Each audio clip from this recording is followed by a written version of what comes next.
Good morning. Welcome to our breakfast briefing, thinking through local green growth. This is the final session of our autumn series. We'll be sharing details of our spring series in the next newsletter, so do look out for those.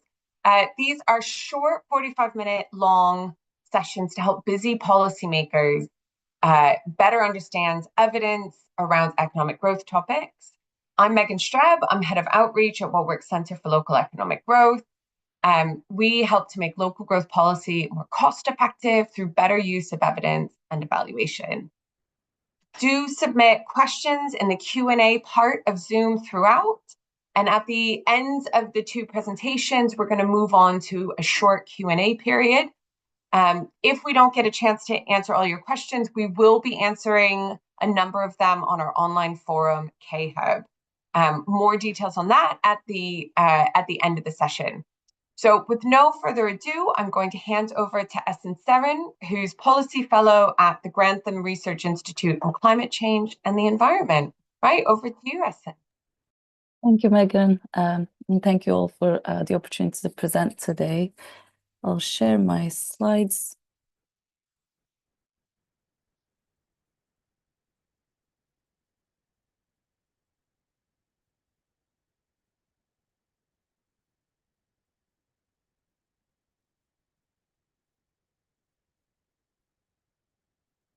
Okay, I think that should be working now.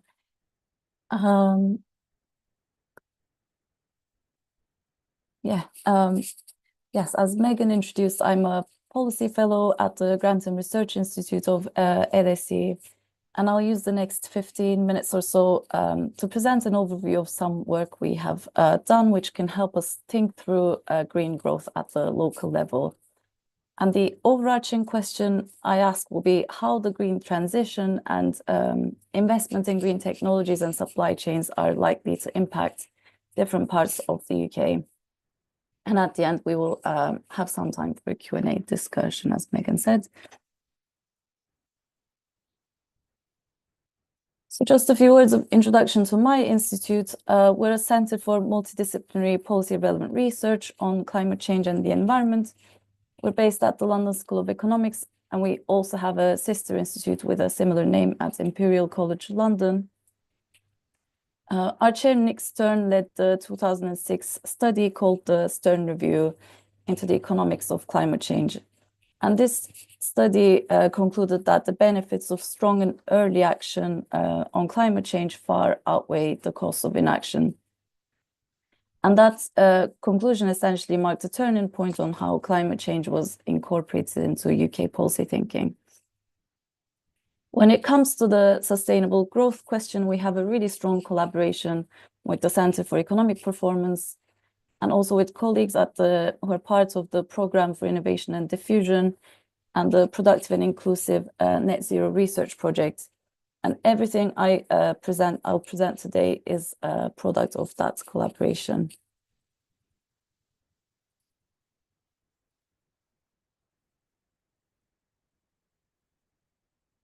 So this collaborative program of research I'm referring to on sustainable growth opportunities for the UK goes back several years.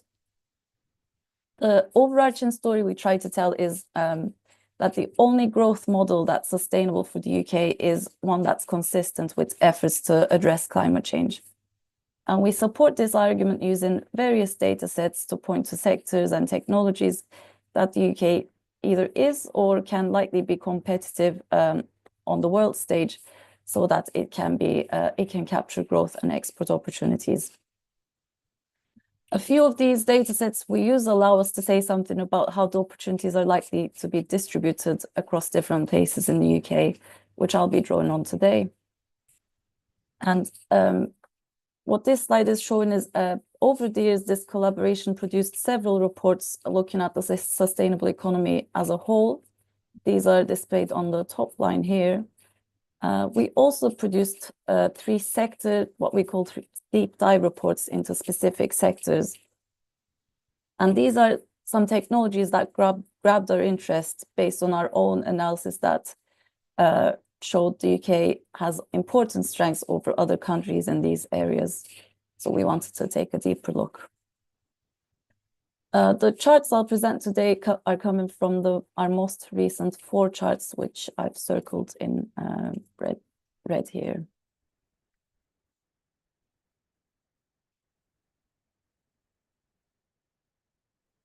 So I'll focus on 2 data sets today, which give us a place perspective on the sustainable growth story.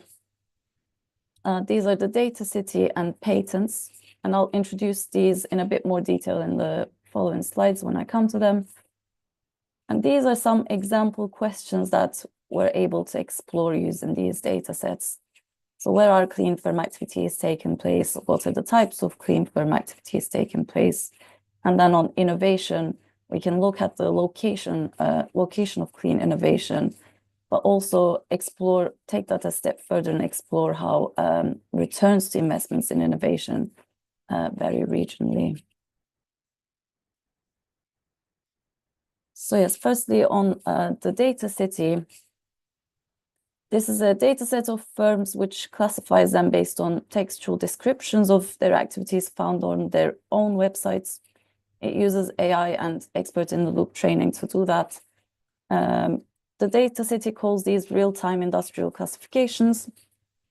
And these classifications can be especially informative in rapidly evolving parts of the economy like net zero, because in these areas, traditional industrial classifications often don't provide sufficient detail. For example, we know that the standard industrial classification system was last updated in 2007. But because the data city's approach relies on web-based information, we can't expect it to capture all of the ongoing activity relevant for net zero in the UK. And a further limitation is we work with a 2021 extract of the data, which is somewhat outdated. So in the slides I'll present what's better to focus on is the geographical patterns of activity rather than the overall volume of activity.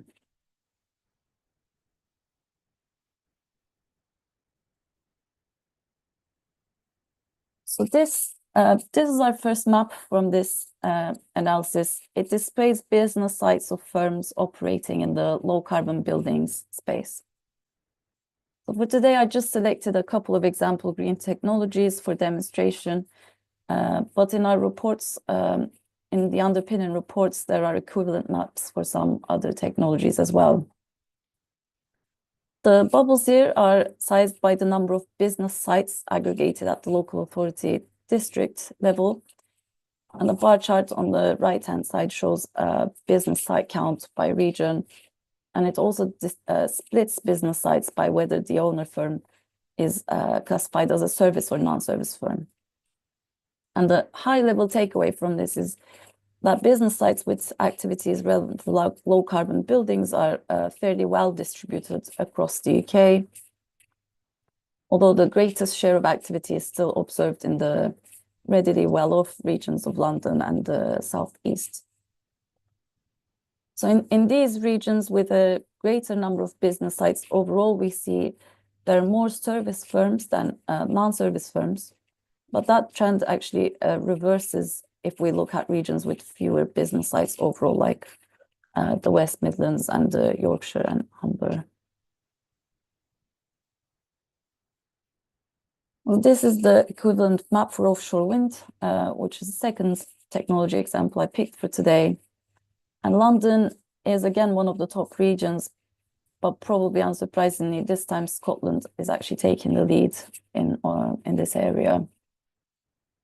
And another interesting observation is there are more non-service firms in Scotland than service firms identified. And that's interesting both because we know the UK is a primarily service-based economy, and it's also interesting from the perspective of jobs and the just transition. That's to elaborate on that. We know that there's a workforce in Scotland heavily dependent on the oil and gas industry, which is facing risk of job losses in the absence of a well thought out transition. And whether these newly created jobs in offshore wind lie in the service aspects or operational aspects of the supply chain will have implications for the transferability of skills into offshore wind from this existing workforce.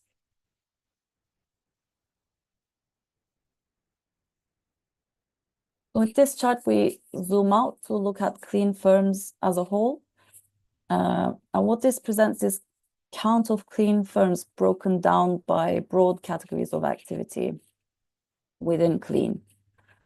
And then it also shows the proportion of firms in each category that are service firms.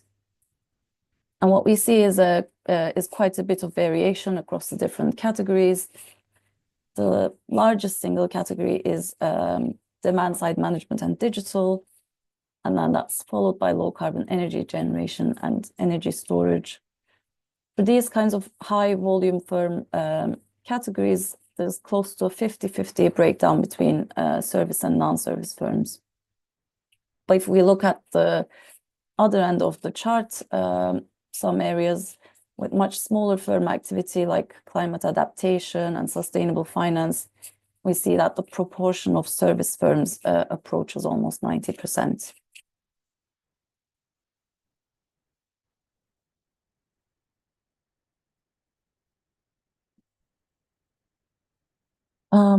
In this next question, we ask how clean firm activity relates to regional productivity.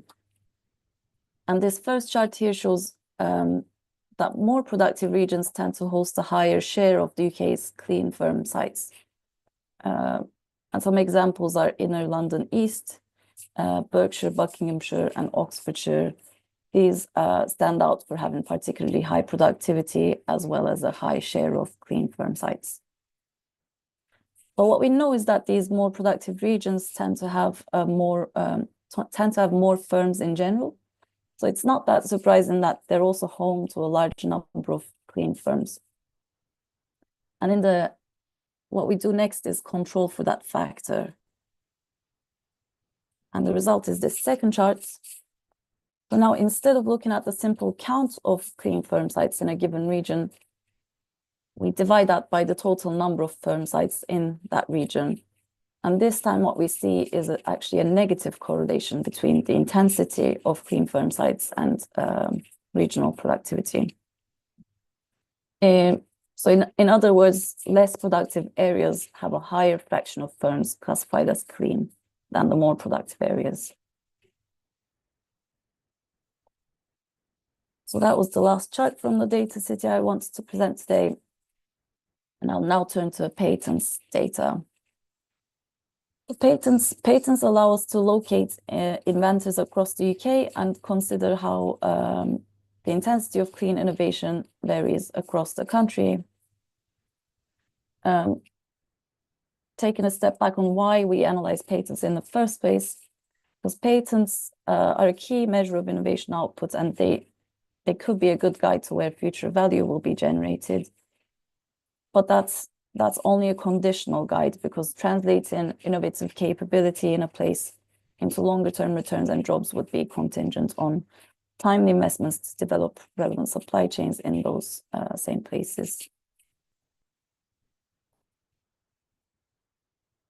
So this is our first map from that analysis. And this one here shows clean patenting in volume terms spread across the UK.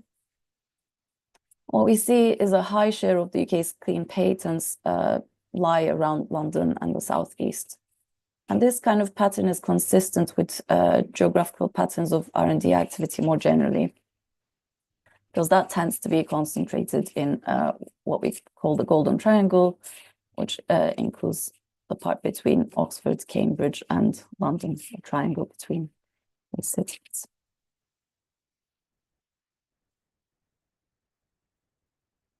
So this time we put that map, which I've kept on the left-hand side, alongside the second type of map on the right side. And this time we explore the question of which regions are the most specialized in clean innovation, rather than look at it simply on volume terms.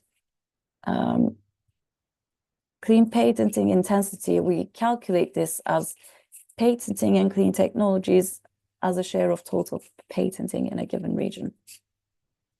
And the reason why we look at it this way is Because if a region holds a really high volume of patenting in general, it wouldn't be surprising for it to also be a large inventor in clean technologies. But if clean innovation makes up a higher than average share of a region's total patenting, then we can consider that region to be specialized in clean innovation. And when we flip it this way, we actually see that the share of total patenting that's clean is actually higher in regions outside the Golden Triangle.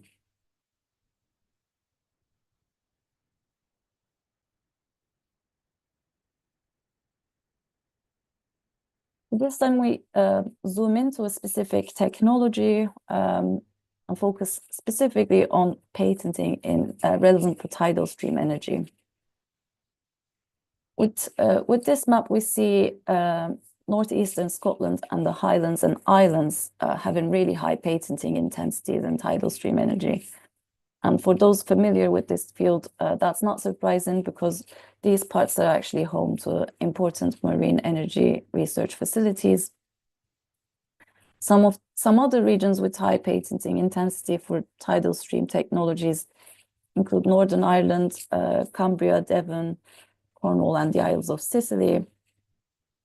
These we actually find are some of the less productive regions of the UK, and that allows us to say that gives us a good reason to believe investing in the development of tidal stream energy development can create important opportunities for coastal communities and some historically less productive parts of the UK.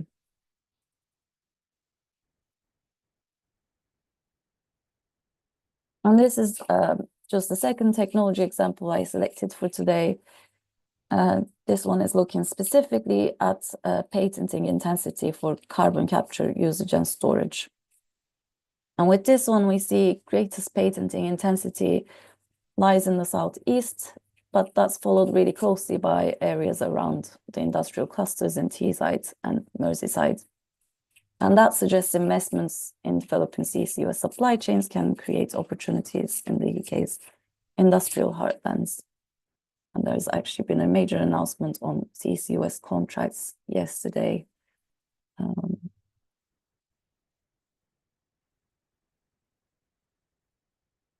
So with this chart, we asked the same productivity question in the context of patenting. And again, with this first chart, we see that the more productive regions do account for a higher share of the UK's total clean patenting, perhaps expectedly.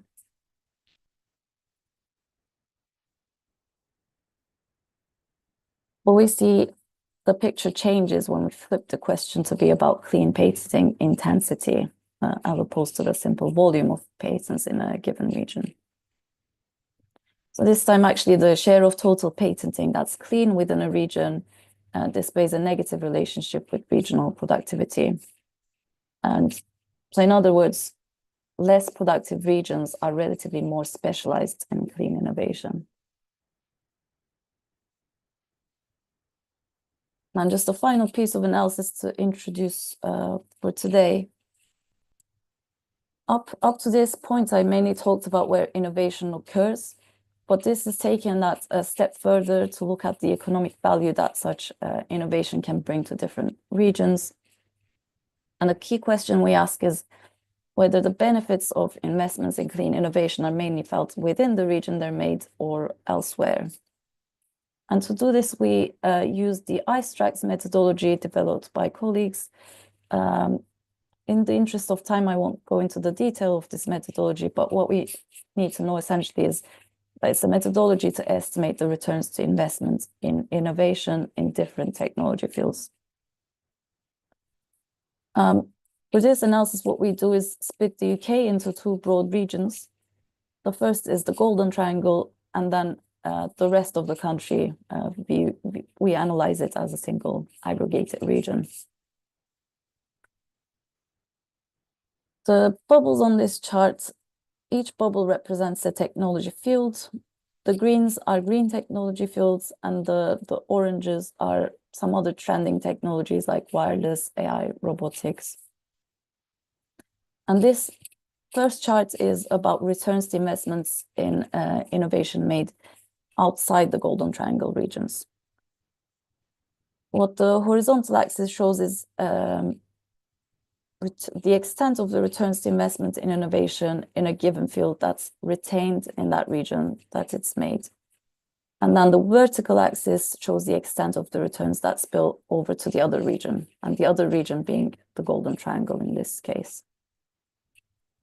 And the conclusion is several green technologies, and especially offshore wind and tidal stream, stand out here because they generate relatively high returns which are retained in the regions the investments are made, and they generate relatively little spillovers outside. And this is important to shed light on the types of innovation which can generate benefits that will stay in that local area.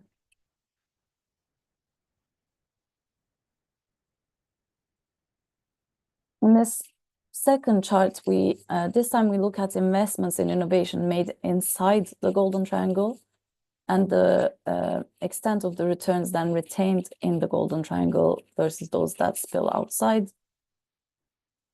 Offshore wind is, again, a technology field of interest because it appears to generate more spillover for other regions than returns retained in the Golden Triangle. Tidal stream actually shows that same kind of pattern, but we had to exclude it from the chart here because it would fall outside. It would actually fall outside the page borders. It would be way above offshore wind here. Heating and cooling is another technology field of interest. It seems to generate relatively high returns both within and outside the Golden Triangle. So overall, this sheds light on the local and broader spillover effects, which vary across technology types, and decision-making around public investments in R&D should consider these effects. Yeah, in this final slide, I just want to conclude with some implications for policy. Just to summarize our findings in 3 bullet points, the different parts of the UK seem to have different capabilities relevant for the delivery of the clean transition.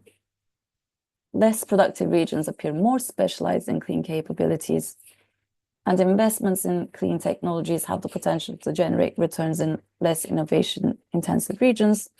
That's both through direct investments in those regions and also through spillovers into those regions from other regions. And how we can translate this into policy thinking. There's good reason to believe doubling down on investment in clean capabilities could help address regional disparities in economic activity in the UK, but that won't happen automatically. That will require policy actively coming in and directing growth in that direction. And what that means is a coordinated industrial strategy explicitly designed to drive and create opportunities from the clean transition. We know that the UK has been a low investment nation, so now to catch up, major investments are needed across infrastructure, innovation, and skills to put the UK on that clean growth path that we need. And those investments need to be guided by a place-based view and be underpinned by local growth and skills plans. We know that the government has already committed to these steps in its Green Paper, and looking forward to seeing further detail on that in spring. I've added where you can find the reports in this final slide. Yeah, thank you very much, and I'll hand back to Megan. Stop share and back to Megan. Great, thank you. So we will be sending a PDF of the slides afterwards, and you can always rewatch this on YouTube if there's detail that Esin said that you missed. A reminder to everyone to submit questions. We've already had a few, which is fantastic. I'm now going to hand over to our Deputy Director of Evidence, Victoria Sutherland. Thank you, Megan, and thank you, Esin. Bear with me for 2 seconds while I share my screen.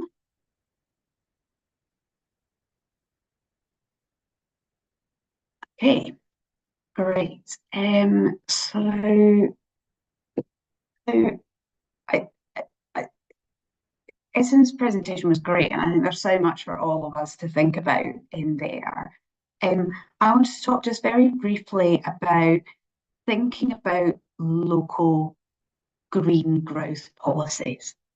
So to start off, I suppose the first thing I want to say is there's lots of green policies, but specifically here, what I'm thinking about is if you are a local authority or you are a combined authority, or indeed if you're in, central government or another national agency and you're thinking about, well, how do we stimulate growth in a local area that has a green bend? That's kind of the focus of what I'm going to talk about for the next couple of minutes. I think there's a couple of different ways that you can think about this. So one of the ways to frame this is to think about there are big opportunities here. I think some of you might have read Ed Conway's kind of really amazing book about materials. And I've heard him speak about, actually, we're going to have to rethink and reformulate how we do so much in the space of a generation. And that just, it must be, must create opportunities for businesses. So I think one of the things that we can think about in terms of what we're doing in terms of local growth is how do we support our local businesses to take advantage of that? So that might be about business advice, that might be about access to finance, if they've got a good idea that, they want to invest in.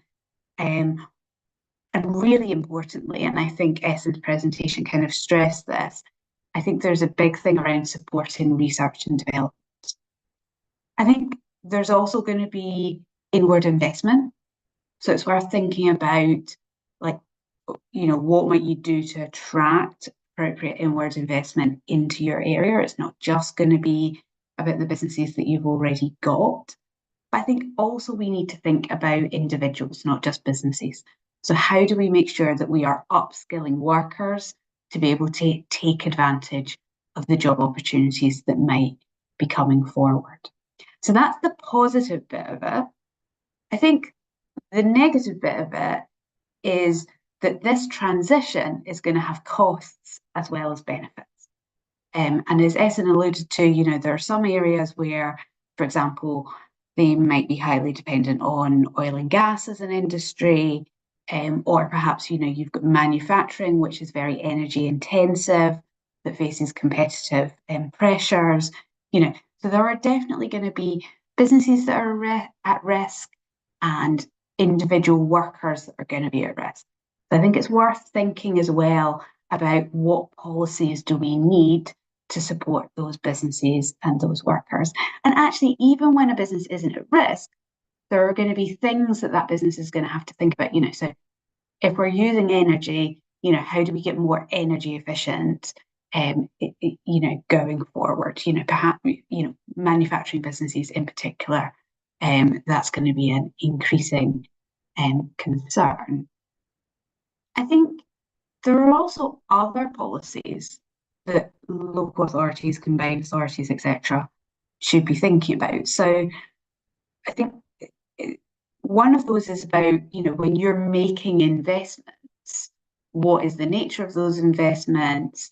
To what extent are they aligned with green, objectives or priorities? So, for example, public transport, active travel investment, natural capital investment, all that kind of stuff.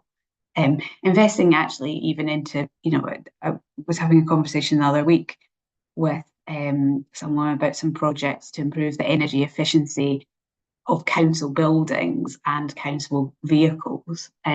So there's that kind of direct investment as well.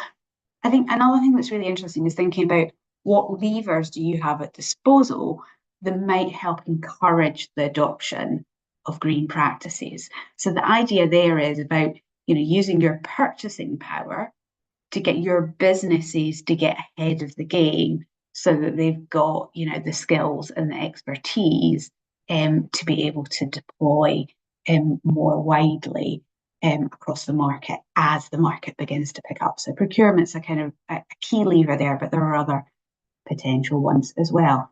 I think the thing that underpins all of this is that you need to have a really good understanding of your local economy to understand what are going to be the specific opportunities and challenges that your place is going to face. So when we think about the things that Esin was talking about, some of them are going to be very widespread. So if we think about something like improving the energy efficiency of our building stock, whether that's housing or commercial property, that's going to happen everywhere. But there is a big question about what is your current endowment. So if your housing stock is quite inefficient in terms of its energy use, then there's potentially greater economic and health benefits from improving the energy efficiency of that than somewhere where actually they've already quite an efficient housing stock.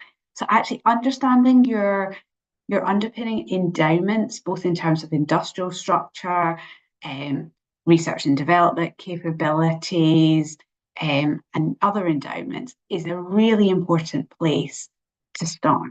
As always, I'm going to flag some resources that we've got.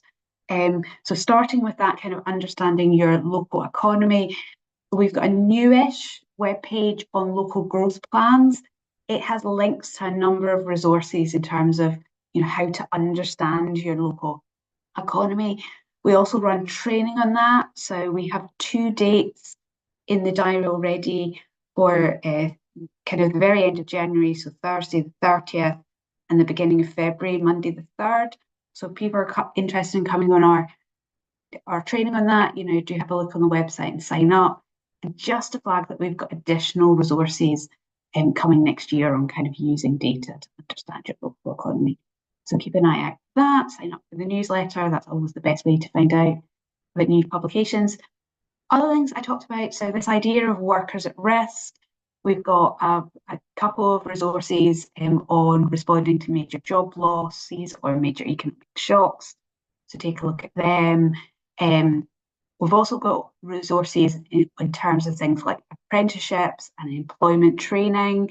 They're useful both for thinking about how do we upskill workers, but also they're also tools that are useful in terms of those responding to the job losses.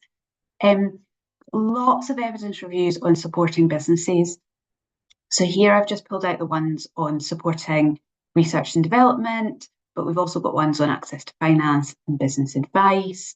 We've got a rapid evidence review and a briefing around that idea of using public procurement, to achieve your kind of economic goals. And within that, there's a little bit on using green practices. Should say the evidence of that's super positive. I mean, there's only 3 studies that we found that meet our evidence requirements, but all of them find positive effects. So I think that's an interesting thing to take a look at. And we've also got a few things that are specifically on green investments. So we've got a local green investment rapid evidence review that we did, I think in 2020, very end of 2020, we published that. But we've also got things on things like active travel infrastructure, rail investment, and we've got a rapid evidence review and a briefing that look at public spaces.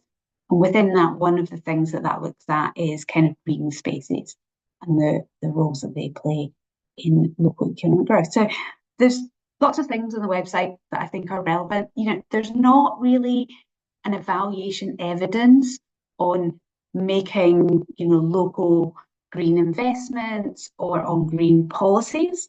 But in a sense, all of the tools that we're going to have to use to help deliver local green growth are all things where we've got quite a long, well-established kind of history of using those policies, and therefore we have some evaluation evidence on them. So sometimes it's not 100% green growth, but there's enough there in the evidence base that we can take the lessons and apply them. I will hand back to Megan.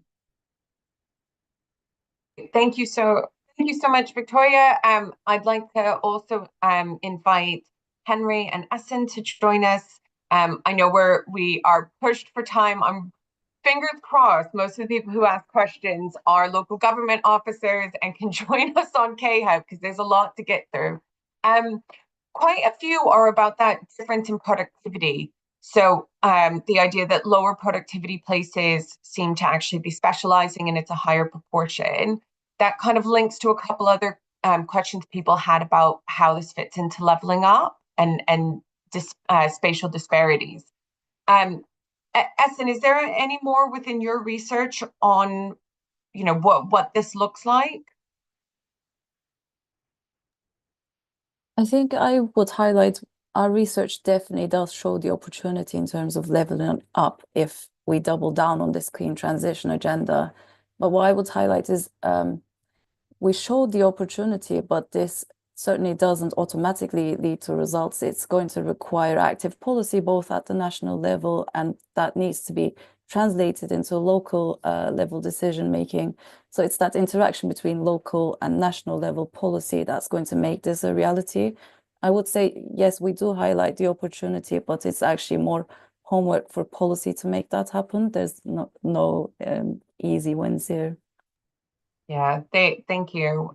Victoria, Henry, do you want to come in to add anything to that? I think I'd just reinforce the message from Victoria. I just think there's not much point, especially if you're at the local level, thinking generically about is this going to narrow spatial disparities in the UK or not. What you really got to do is take the sort of approaches that Esin has outlined and try to understand what the impact's going to be on your local economy, and then map that across to the sort of set of policy interventions that you might want to think about. So I think just generically answering that question is too difficult because it will depend exactly on the transition, and it will really vary a lot from place to place. So I actually think it's, you need to do the difficult work of taking Esin stuff, translating into your local area and thinking through the policy mix. Great. The first question we actually got in was about whether there's demand side data.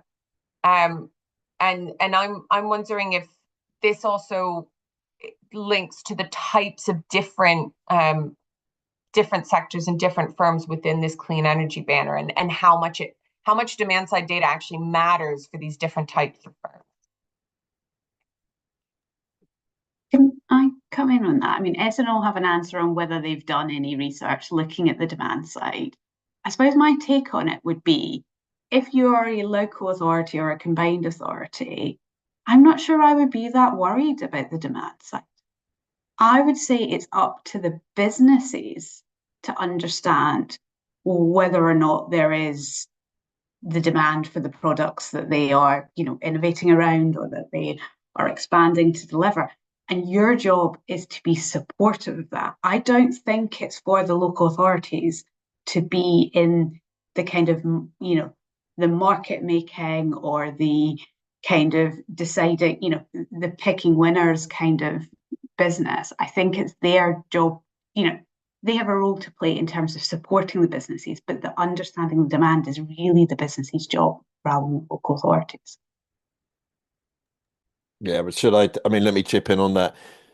I think the work that POID and others, Esin, have done on, trying to sort of steer the changes that we're going to see. So sort of a more active industrial strategy suggests that there might be a role for central government in making it clear where the market is going, right? So, take electric vehicles, clear signals about when we're going to phase out traditional engines, what we're doing around the charging points, etc., are very, very important for driving demand.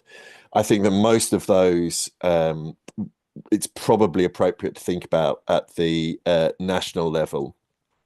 I'll make two caveats, one of which is that there are some of the spaces here where it may be that decisions local authorities make about how to implement national policy or complement national policy would be important. The housing retrofit is a good example of that, right? Where decisions that local authorities make around national schemes or complementary local schemes, or what they're doing with any social housing that they still have, might play a role on the demand side. But I think for most of the technologies, Esin can correct me if I'm wrong, but I think for most of the technologies Esin's talked about, that probably sits at the national level. I think the other one where there might be temptation, but I think generally my urge would be to avoid it, is local procurement or other generic actions at the local level. I just think that anything here, I think the procurement stuff is difficult. We have a resource on this that you can look at. And I think anything else that you do is just going to be swamped by national factors. So actually, even if the temptation is there to do something about demand, for most of these policies, given that what's going to happen is going to be swamped by the national decisions, I think it's better to focus on the supply side issues where there might be some policy role for local government. Yeah, can I also comment briefly on this? So the most recent work I was involved in did not work with demand side data, but we did have some previous work looking, basically asking from the perspective of delivering the net zero transition, where are different places of the UK at, and versus where do we want to get to? And it was exactly the kinds of examples you were given on building retrofits, for example. We were looking at the gap between the average EPC ratings and buildings in different areas, and then where they need to get to as a minimum, dictated by government targets. And then we looked at where the energy intensive industries are located, where emissions intensive industries are located, for example. So we know where the technologies need to be deployed in order to get us to net zero. And then what government can do is to aim for as short supply chains as possible. So making sure the supply chains are also developed around the regions we want to be deploying those technologies. So we have those local benefits created as we deploy the technologies for our own objective of getting to net zero. So that kind of joined up thinking between deployment and supply chains can be assisted by demand side data. Yeah, thanks. Thank you. Right. If we didn't get a chance to answer your question and you work in local government, you can join our group on Knowledge Hub. So you sign up at khub.net, search for local economic growth in the UK. We have loads of questions and answers from previous sessions. There's over 120 members from over 50 local authorities in the UK. I will be hassling Esin afterwards to answer some of the specific questions about their research to make sure that we feed that in. Join us at our next breakfast briefing in February. Look out for a link on our newsletter. If you're not already on our newsletter, there's a link at the bottom of all of our web pages. And on our website, you're going to find the new Green Growth webpage on the Policy Challenge part of our website that has links to all the resources Victoria mentioned. In the notes that go out after this, I'll include copies of the slides, and I'll also make sure to link to some of the extra resources that got mentioned during the Q&A. This recording is going to be on our YouTube page. So you can go there and click on live. You can also see it embedded on the event page on our website for this particular event, if you want to rewatch it or have colleagues who weren't able to attend. Otherwise, thank you so much for your time, and we'll hope that we'll see you in the new year at another event. Thanks very much.